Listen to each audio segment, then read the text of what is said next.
Hello everybody, today's video is just talking about daylight savings time.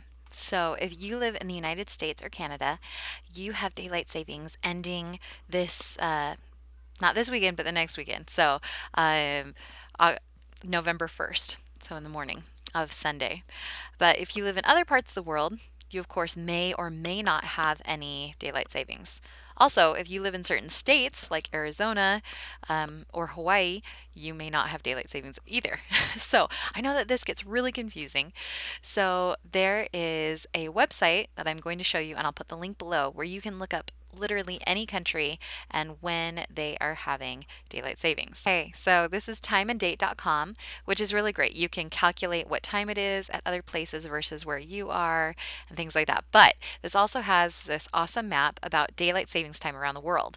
So you can see in the green, those are areas that have daylight savings time in some period during the year.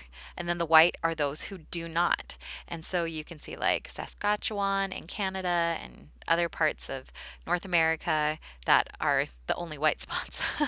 But you can see most of Asia doesn't, but then you can see Europe and then some parts of Australia, which Australia has already started. If you're by the time you've started right now, if you're watching this in the same time that I made it, there we go. But you can see that it talks about how many do not do it. So, like for example, China. So, if you do any of the early morning teaching, like I do teach some kids over in Asian countries, and so that's something to think about. But as you scroll down, it goes through every country in alphabetical order, talks about when they start, when they stop, so you can see when their daylight savings time is. So I'll put that link below. Now that you can look up, sorry, now, sorry. Now that you can see when daylight savings is for different countries, why does this affect you as an Outschool teacher? So, if you have any ongoing classes or you often teach kids from other countries, this is something to recognize, especially if you see enrollment changing, it might be because of daylight savings time. So, for me, like I was saying earlier, I teach usually early-ish in the morning, and I often am teaching kids from other countries. And so I teach kids from South Korea, I teach kids from Hong Kong, I teach kids, I've had some from Japan, Scotland, Israel, and England. Those are probably the most popular ones that I get. And so for them, some of them are enrolled in my ongoing classes, and I need to let them know that if I am not changing my time, that means my class will shift an hour. And so they may or may not be able to stay in the class. So I, as a teacher, am going to want to analyze and see, oh, do I want to change my class time to an hour earlier so that I can still keep the time for those around the world who may not be changing their time.